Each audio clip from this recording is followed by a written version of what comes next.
how to change 5 GHz hotspot to 2.4 GHz on iPhone. Hello everyone, I am Vishaka and welcome to our channel. Now, let's get right into the tutorial. Firstly, go ahead and launch the Settings application on your device and further tap on the Personal Hotspot option.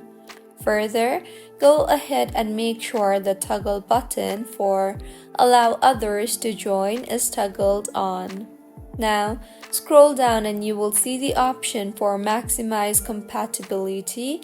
Go ahead and toggle on the toggle button for Maximize Compatibility. With this, the internet performance will be reduced for devices connected to your hotspot to 2.4 GHz.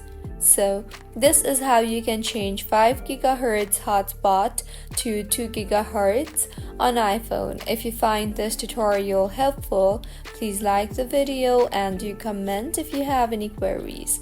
Also, do subscribe to our channel for more helpful tutorials like this. See you on the next one.